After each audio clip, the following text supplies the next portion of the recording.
man that led me to the top when nobody else thought I was qualified. All the promoters, Don King, Bob Arrow, none of them were fooled with me. But J. Russell Peltz said, hey, he still got it. So I'm leaving it up to him to get me the next way. This is the man, if any young fighters want to go to the top like I did, go to this man. He's a fair man. He'll be fair with you. Peltz Boxing Promotions proudly presents the schedule now. Well, welcome again to episode, I believe it's 5, with the great legend and boxing promoter, Hall of Fame boxing promoter from Philadelphia. I know you're very humble, but I appreciate this again. And this is episode 5 of the Russell Peltz podcast that's going to be on YouTube. And we have a special guest today. Russell, thank you again. And I want to just ask you one real quick about a little bit of business. How's any more sales for the book since the last time?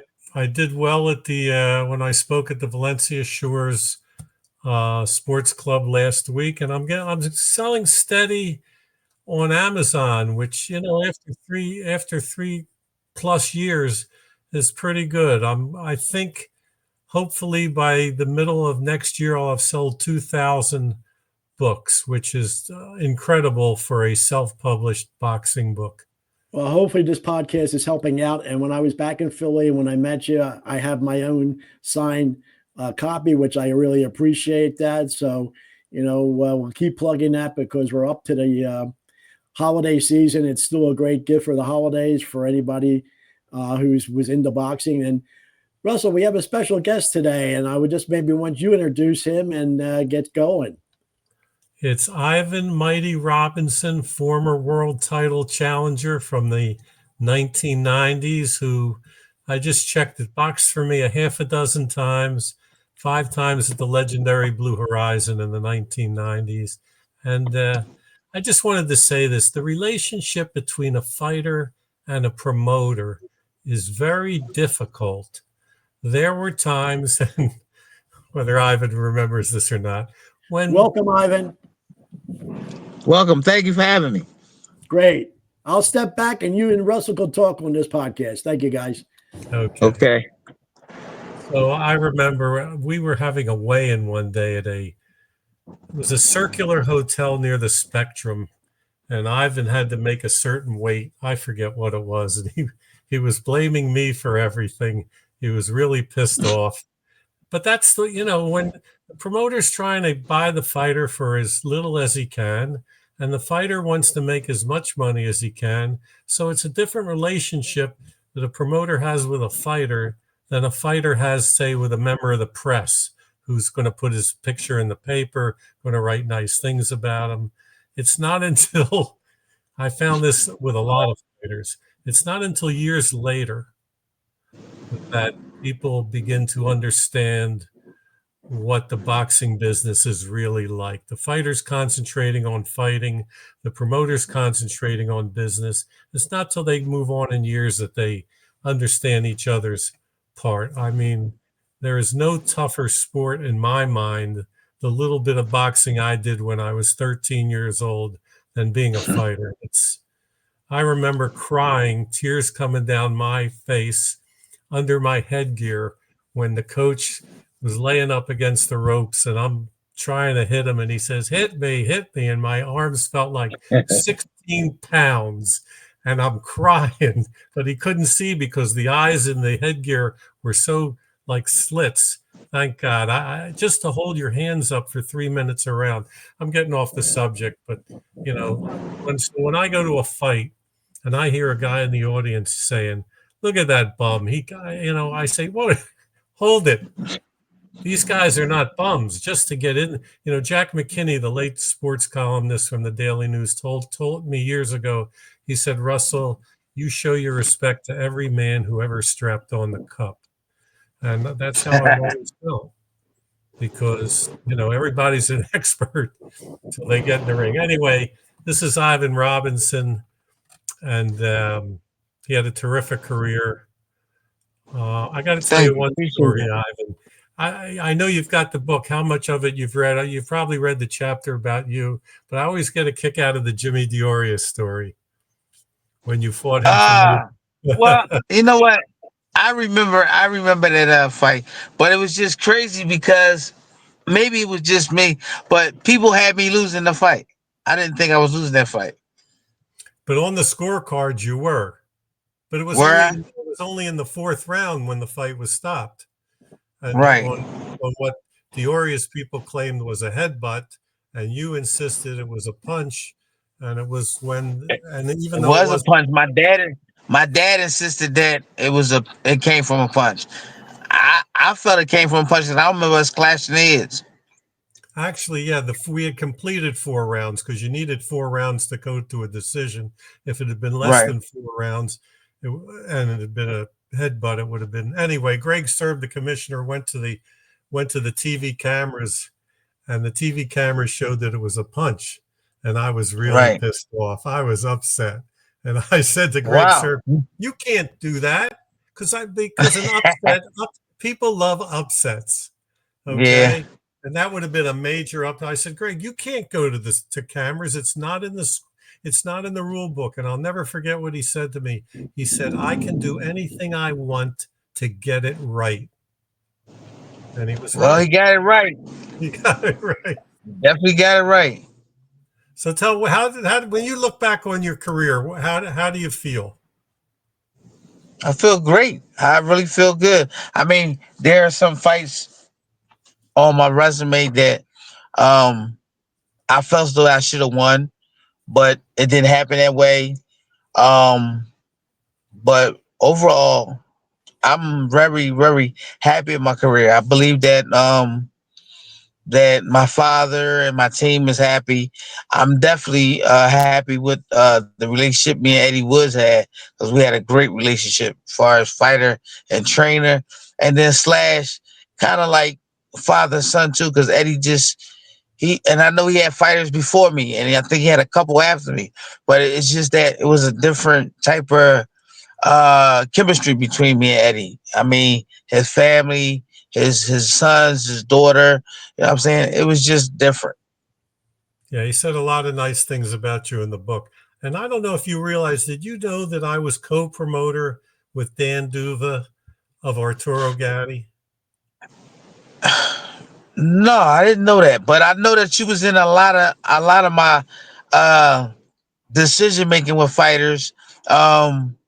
So it don't shock me or surprise me that you was in with Gaddy. Well, what Of course, I happened know I was, wasn't. go ahead. Although I know you didn't expect me to win, but it's okay. I still love you anyway. So when Gatti, I had Joe Gatti. I promoted Joe Oh, his Gatti, brother. Arturo's older brother. So, Uh but every time he fought for me, it was life and death. And it was the same guy.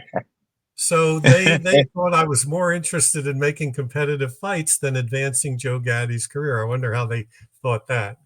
So when it was time for Arturo to turn pro, they were worried, so they took him to Dan Duva. So after about Arturo's second or third fight, Danny called me on the phone and he said, "I'll tell you what, you have Joe Gatti, I have Arturo. Why don't we go partners? You give me 50% of Joe Gatti, and I'll give you 50% of Arturo Gatti." See, sometimes wow. you get lucky. And Yeah, that that's was great for you. but that was our contract. That phone call was our contract. We never had anything on paper. Okay, so See how good it was back then? yeah, you Can't can't do do that now. that. No, So you mess around. Whew. yeah, Well, so with that comment, I just have to interject before you guys go any further. Before we went live, Russell and I were talking about that exhibition, whatever happened a week ago Friday. So both of you, what do you want to make some comments of what happened that Friday night out in Texas, if you know where I'm coming from? I don't know anything about that one. Well, yeah, Tyson, the the Tyson Tyson fight. situation. Oh, I mean, I know we get my some good opinion on it reaction. is that Mike sold his soul. I never know Mike for not going into any venue or any fight, not giving 100%. Yeah, he might have had a leg injury, of course, because Mike is darn near 90 years old. I can see that. But I still seen a little flash. We all have it. We all have a little flash in us. somewhere, somehow, at some time. And I think Mike showed it early, but he took his foot off the pedal. Okay, so let me ask you, how old are you? Right now, I'm 54. Well, Okay. 53, but I'll be 54 in 2 months. Okay, so how do you think you would do if you boxed a 27-year-old guy with, let's say, Jake Paul's ability? How do you, your size, his ability, how do you think you would do? I think I do well. Yeah? Yes, because one thing about the professionals that's different from the amateurs is that I have time to display my talent. And I do have a lot of talent still left. I can't do the things that I used to do, but I still have a lot of talent. And it's about chemistry. I know how to move a certain way. I know what punches to stand there and take, not take. And then as time go on and rounds go on, I know exactly what I can do and what I can't do. I know that probably after 6 rounds, things will be really, really hard for me. So my first 4.5 rounds will have to be tremendously great. And I will have to get whoever I'm fighting out of there. Okay, so you think Tyson deliberately did not try to win? Nah, I don't. Yeah, I can say I don't think he did because I mean, he put himself in positions all the time that we know Mike being in and being so naturally gifted to doing a thing. One thing you don't never lose. You don't never lose your talent. You may lose your power and you may get slow, but far as talent and knowing what to do in that ring, that pretty much doesn't go nowhere. That pretty much stays with you. So I'm just thinking that he just let everything out the window. He didn't even try to put anything to use like he should and like he used to. At least give us, if he would at least gave us 30 seconds, we would have been okay with it. I didn't even see 30 seconds of none of his natural ability that I know he still has. Russell, I didn't realize until you mentioned when we did the podcast 2 weeks ago that it was only 2-minute rounds and the gloves were bigger. So Right. mention that, but what would you think, with that situation that it, was an exhibition, wasn't a true legitimate in my regard, in your regard, correct? Yeah, but the commission has sanctioned it as an official fight on Wow. his record, which is ridiculous because of the 2-minute rounds and the big gloves. So listen, $20 million can entice a guy Yeah, entice a guy to do a million things. Yeah, true. Well, listen, no, I don't know any ex-fighter that would turn down 20 million, to do that. It pays a lot of bills. Yeah, that it does. I think though Tyson I watched the documentary, and I think the one thing he wanted to do, he did not want to get embarrassed. And I hate to say it, that when the challenge, well, Paul came in, he was using the song with Phil Collins that actually Tyson, when he was in the movie, the one in Vegas, The Hangover, and when his famous scene went about, to listen to the drum. I don't think anybody picked that up. And I think that was a complete slap in the face to Tyson. I'm using your theme song for my fight. And I don't know, maybe I'm thinking too much about the whole thing. Maybe it was a sideshow. I don't know. That's my actual thought on it. What is that? I Can Hear It in the Air Tonight? Yes. And that Yeah, was about Phil Collins. yes, and that was the movie that he basically make his comeback. That was that song with that drum, but he used that for him entering the ring, the contest. And I don't think anybody even picked that up because I guess maybe you have to be a certain age to understand it. So I don't know. Well, Maybe I didn't even see the movie. that's a great movie, but his little cameo Oh, in there is hysterical, and that's what actually brought him back oh, to okay. prominence. Oh, okay. Mike Tyson is the last heavyweight champion that every sports fan knows. Not every And sports fan knew Lennox Lewis. Not every sports fan knew the Klitschko's, but every sports fan, football fans, basketball fans, they all knew Mike Tyson. That's why right. that he was what they call the baddest man on the planet. And That that's he why, was. yeah. So I was starting to tell you before, and Gaddy he had his 4th or 5th fight for me at the Blue Horizon against King Solomon. I don't know if you remember King Solomon from North I Philly. remember King Solomon. Yeah, I remember him. And he beat Gaddy that night. Right, So I heard. the next day I get a call from Main Events. How'd Gaddy do? So I said he lost. He lost! They went nuts on me. And after that, whenever it was my turn to use Gaddy, they said, you're not going to use Gaddy. You're going to use Ivan Robinson, which was fine because you were from Philly. And Gaddy at that point wasn't the monster drawing card that he'd become. And we were selling out the Blue Horizon regardless. But I said, okay, Right. that's fine. He did fight for me a couple times after that. But, you know, I was thinking the other day, and you and I have talked about this, how fighters come up soft today. Yes, they do. And that fight you had at the Blue Horizon in 94, 95 with Demetrius Sabalos, the guy from Panama, that was a hell of a fight. But it was fights like that that got fighters ready for even the tougher ones down the road. You could never make, listen, I could never make a fight like that today. No, I don't even think the fighters want to fight a fight like that. No, not unless it's Mike Tyson money. True that. Yeah, you're right. You're definitely right. But I mean, that's what makes the sport such a situation where you don't want to watch it because of all the tactics that's going on with the boxing today in this world, and all the non-wanna-be promoters and wanna-be fighters that don't want to take L's and stuff like that. It's just different. You train fighters now, correct?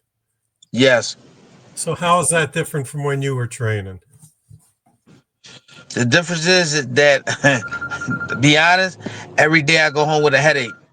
I don't think my dad, I don't think Bowie Fisher, I don't think those guys went home every day like that with a headache.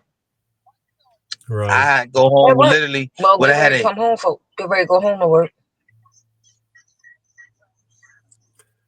It's just, that's why I don't promote anymore, Carl. You know, I listen. A guy calls me the other day.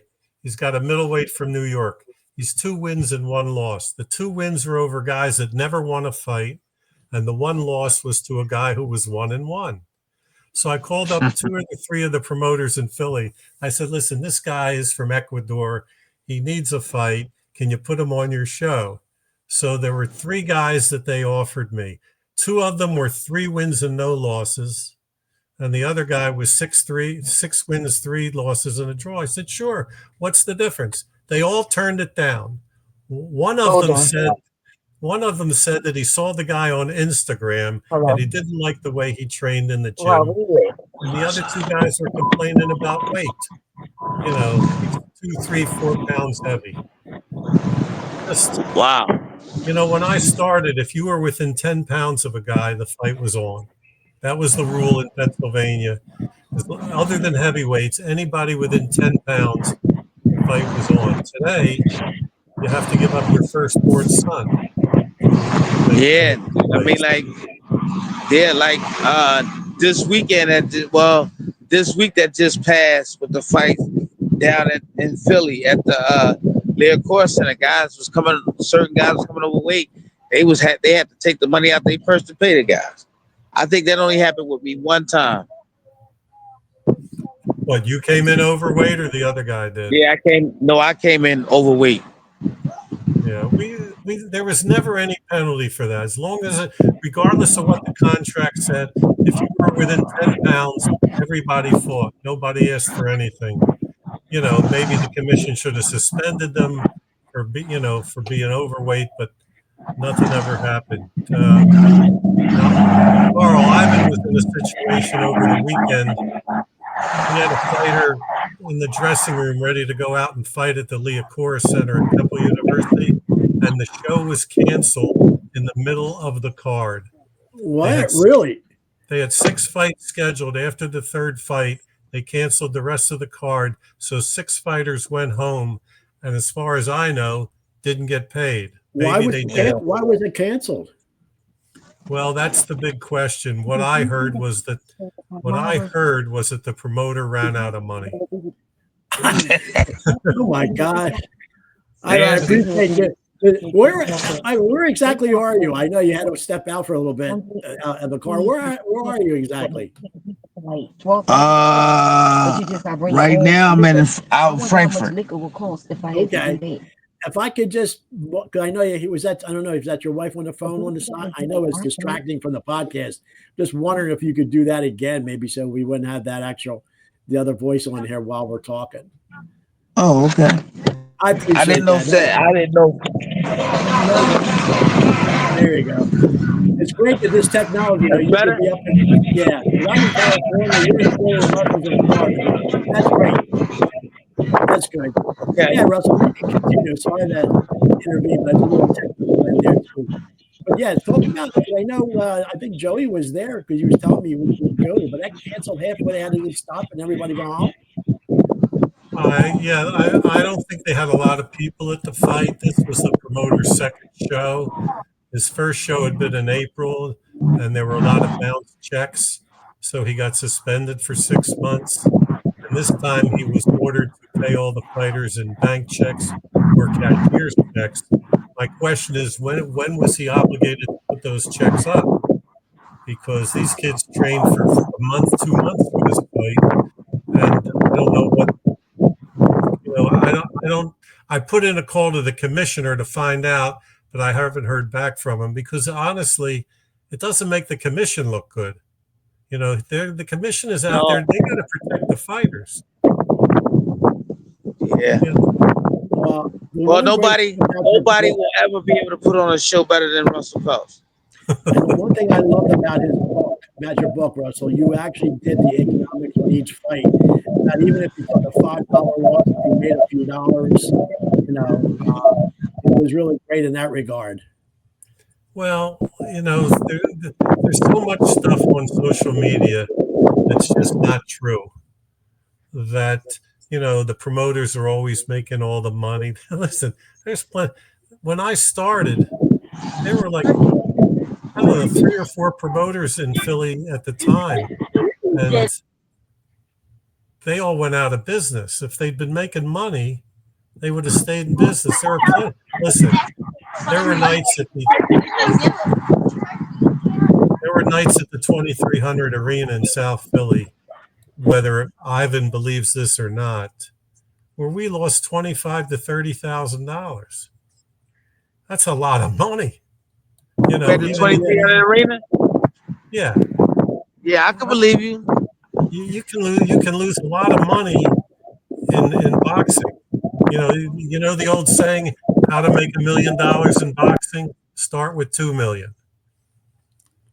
Yeah, well, you've seen it up and down, so that's amazing. That's obviously, I don't think that got publicized that fight was canceled midway, so it's a shame, but it's the economics of it. Like, people think it's easy to do, so hopefully we can get even back on. I think he's doing some little. Are you there with us, Ivan. Yes, I'm here. All right, I don't want to lose you now. The internet doesn't cover enough about what happens other than the big shows. And it's the smaller shows that are actually the most interesting, and you learn more in that. There was one small story on fightnews.com that said Jesse Hart didn't fight the other night, but there was no explanation of anything. It was like buried. Wow. So wow. It's I don't, it's the old line. Everybody wants to be a boxing promoter until they are a boxing promoter. And then they find out what it's like. Well, you ain't got to worry about me being no promoter because I'm never going to be a promoter. Anyway, we talked a lot about Ivan's fights with Arturo Gatti in the book. And if you want to talk to us about that, Ivan, what you remember. The comments Gatti made to you before the first fight. Well, I mean, I guess that was my biggest fight, or one of the biggest fights. And I was never the type of fighter to go around talking trash. even if I know that I could beat the guy convincingly or knock him out of the way, that just wasn't me. That wasn't in my DNA. But when we had the press conference before the fight, which I don't really want to say how long it was because I'm not really sure. But all I can remember is Gaddy saying to me is that I can't bring knives to a gunfight. And I never really understood what that meant. But my right hand man said to me was like, Ivan, what Gaddy's saying to you is that you don't hit hard enough to hurt him. You ain't gonna do nothing but cut him up. And I just took that with me in the camp. And I just got ready the whole time I was in camp. I trained with I sparred with Anthony Thompson and Mike Melvin. They gave me some good work for that fight. And when it was time to fight, I just went out there and did what I had to do. It was I the never fight was of the the type year. of guy to go out there and talk. I always let my hands do it. And tell us about the rematch. Who called you up to talk you into fighting him again? Man, after that first one, it was crazy, Mr. Peltz. I had everybody in the president mom calling me, tracking me down. Because really, what happened, I was supposed to go to Mexico, take my family to Mexico, and what's the gentleman's name from New York? The Was one it that do all the Lampley? matchmaking, huh? Oh, I was going to say Jim Lampley. No. Well, Jim Lampley was one of them. Of course, the dude was, and I can't think of the gentleman, the tall guy from New York that does the promoting and matchmaking up there with the ball head. I can't think of his Lou name right now. DiBella. Lou Yeah, Lou DiBella. DiBello. They kept calling me, trying to make the match, and I kept telling them I didn't want to fight again. It wasn't that I was scared of Gaddy, but I just went 10 rounds with the guy, and the guy hit me with some brutal shots. I never been in any pain like that before. I remember going into the bathroom after the fight, and Bowie, Fisher, and Odell Cathay, because I was complaining about being sore on my hips from where Gaddy was hitting me. So what they did, they filled the tub up with a bucket of ice water. They must have got about I'm gonna say, if I can remember, I'm gonna say 3 bags of ice. Might have been less, but about 3 bags of ice. They filled the tub up with water, and I had to get in the tub of water. And I was like, man, I'm not getting in that tub of water. So Bowie and Odell both picked me up and sat me in the tub of water. And I guess with the water being cold and my body and everything shivering and everything, I urinated in the tub. When I urinated in the tub, I urinated nothing but blood. The tub was full of blood. But I wasn't mad at Gaddy or upset with him. I just understood that what he was trying to do was kind of foul. But I understood that that was his only way of trying to get to me to beat me. And when that was hit me all on my hips, all that type of stuff. And that wasn't nothing normal that Gaddy never did anyway. So, you know, hey man, the fight was lovely. It was one of my biggest ones of my career, and it catapulted me to bigger and better things from there. Now, in the second fight, we went. What happened was we signed for the second fight.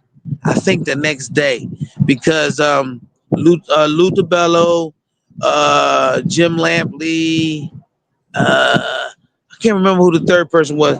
They said that they would give me extra amount of money for me not to take my trip to go to Mexico because I was supposed to go to Cancun, Mexico. So I canceled my trip, and from the trip, they was in negotiations. Eddie and all was still in negotiations. So what I did, I went right back to camp.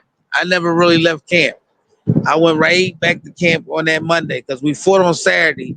I stayed home on Sunday, but Sunday was like the worst day ever because I kept getting phone calls to make the second Gaddy fight. They wanted the Gaddy fight. They were gonna give me so much money for it. This, that, and other, so on, so on. I was like, look, if Eddie wants to fight, we'll take the fight. And I asked Odell and I asked Bowie, did they want to fight? They was like, yeah. They was like, but we leaving it up to you. It took me about less than like 10 seconds to say yeah. So we took the fight again, and we went right back in camp. Well, like I said, we stayed in camp. I bought my 2 sparring partners, which was Mike Melvin and Anthony Thompson. Put them right back in camp with me. We trained, we worked hard, and we got ready for the second fight. And the second fight was a lot easier than the first fight because the first fight was, although I didn't really know Gaddy like that until after the first fight. Me and Gaddy was in camp a couple times. We was in camp with a matter of fact, both times we was in camp with Purnell. We always used to be in camp together, but I didn't think about it until we fought. We never sparred each other. Me and Gaddy never ever sparred each other. Not one time did me and Gaddy put on a pair of gloves. But we grew a relationship. We grew a relationship, and then about 2 years later, we fight each other. And which was crazy was that even though the first fight to me was probably one of my most brutalest fights ever, because to some point in the fight we kept going back and forth, hitting each other, catching each other with good shots and stuff like that. And I knew the audience liked it that, but at the end of the day, like I told everybody, I was the better boxer. I knew Gaddy from being in camp with him. I watched him. I also know what his strengths was and what his weaknesses was. And one of his weaknesses was he could never outbox me. And that's basically what the fight was about. It was about a boxing. It was being a boxing situation. It was just me being smart because Gaddy will get you caught up with trying to slug with him because he will make you think that you can outpunch him and he'll mess around and catch you or something and knock you out. So my whole game plan and my trainers and them kept telling me every round, box, box, box. And yeah, at times Gaddy lured me in, hit me with some good shots, but at the end of the fight, at the end of the day, I still thought I was the better fighter. All right, let me ask you this. You knew that both of you were under contract to main events, you and Gaddy. Did you ever get the feeling that main events wanted Gaddy to win and not you? I I'm not gonna say I think that I thought that main events wanted him to win. I just thought the judges was trying to rip me off in the first fight to say that there was no way that I could beat him, which I knew going into the fight that, like I said, the only way he was going to beat me, and I had that mentality was that the only way Gaddy was going to beat me is if he was going to knock me out, and I got myself in such good shape that was going to be the only way Gaddy was going to win that fight. I wasn't too much worried about him hitting me and knocking me out because I felt thought I took a good shot. I sparred with a lot of good guys in Philly before the Gaddy fight, like I think like 3 weeks before that, I went up to New York with uh Al Certo and Buddy McGirt. I went up there and sparred with Dave Best. So I felt pretty good with the fight and me being hit by Gaddy, but shit still. And that first fight you see in the last round, he hit me with a good shot. And it almost knocked me out, but I was in such great shape. I was in such great shape. I wasn't gonna let Gaddy win that fight no matter what. Like I said, I think that was the first time ever in my career you hear fighters say they had died in a fight. That was the only fight I think I would have had to die in order to lose that fight. But I think they tried to get me, Mr. Russell, but they knew who was the better fighter and they know who won. But that's kind of crazy that you said that, Mr. Peltz. I wasn't even really sure that I was signed to main events. Okay. I might have been signed to you more. I feel as though I was signed more to you than I was signed to main events because I fought at home with you a lot more than I fought with main events. And I didn't really even fight on too many main events, big cards, which is crazy though.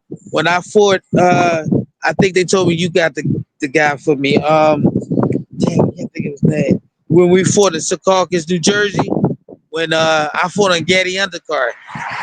That's the only time that I really felt as though main events looked out for me. All right. So let me ask you this.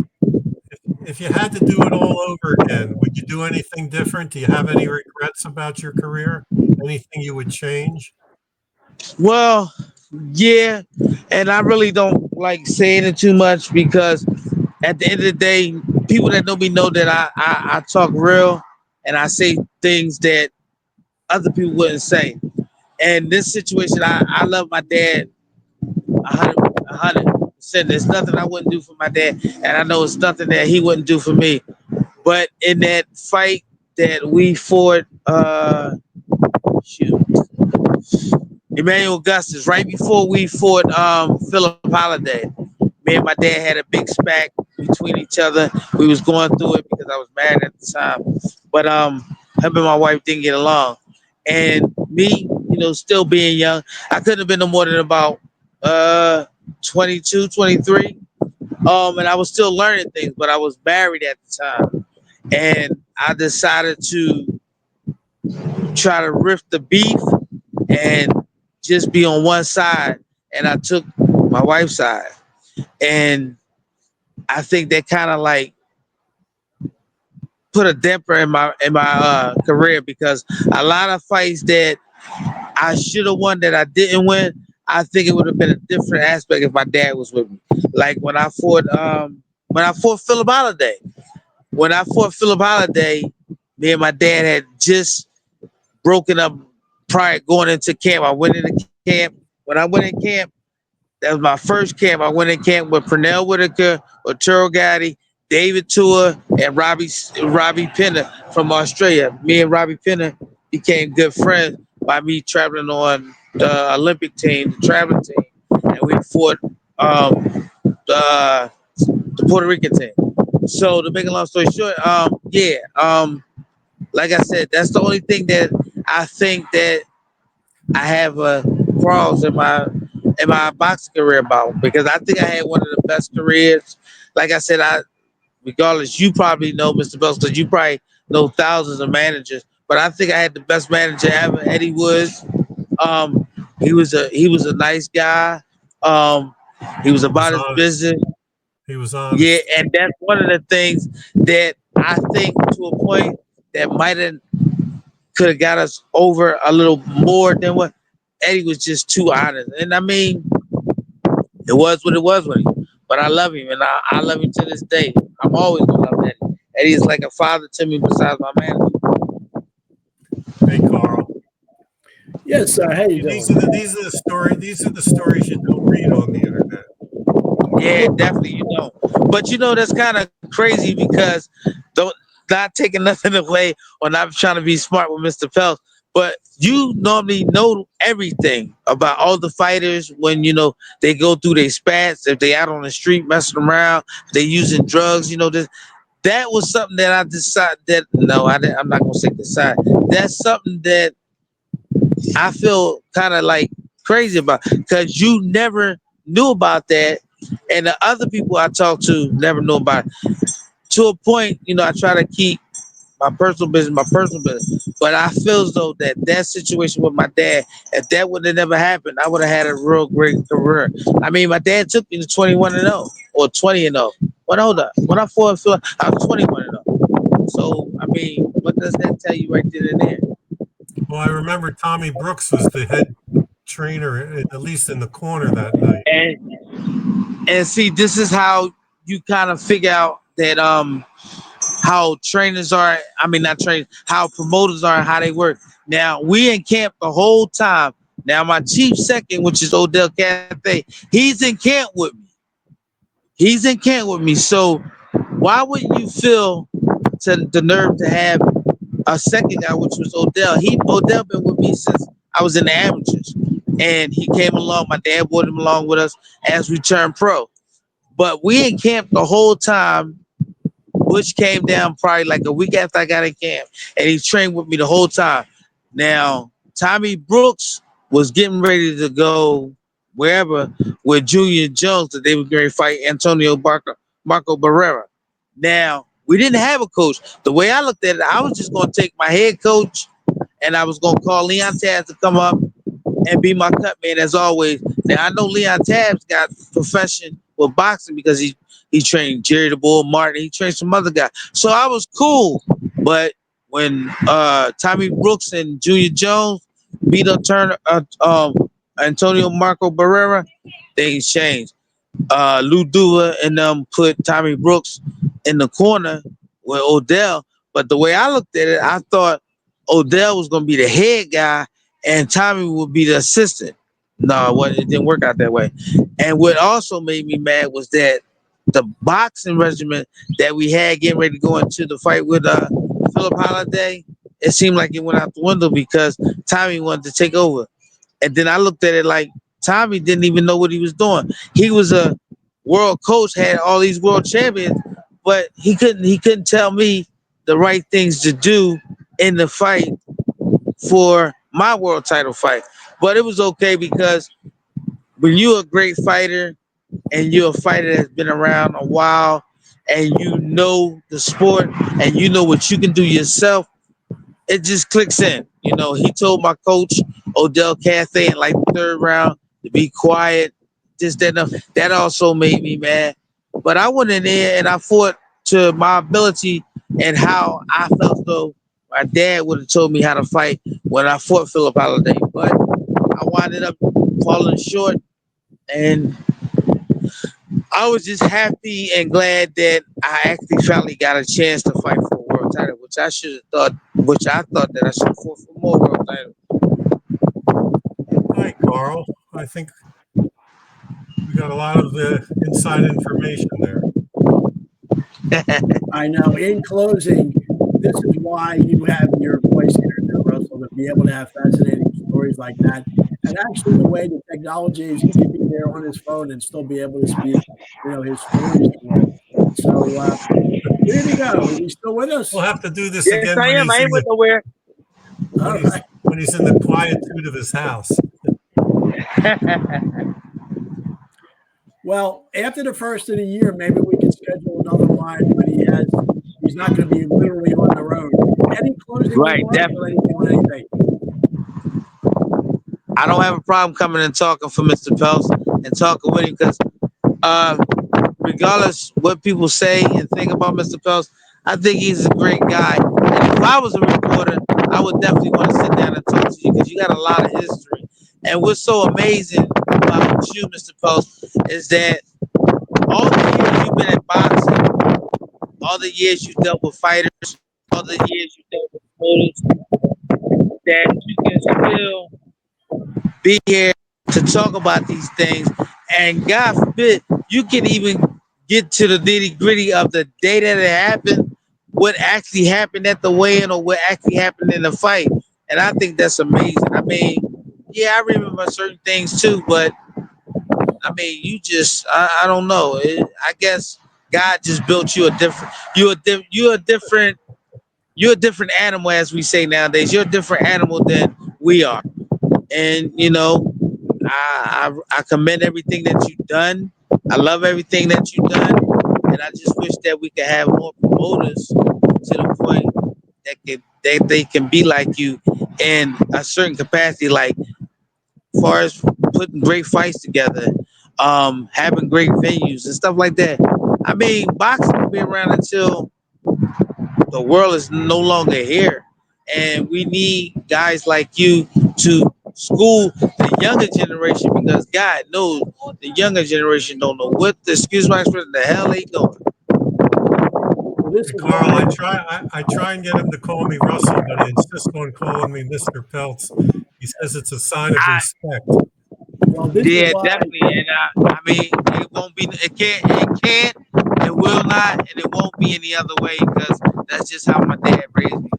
Well, we would love to have you back on. Maybe after the first of the year, that you could be in studio and not have all the being being out there. Definitely, and I promise to make sure that I'm somewhere nice that we can definitely talk.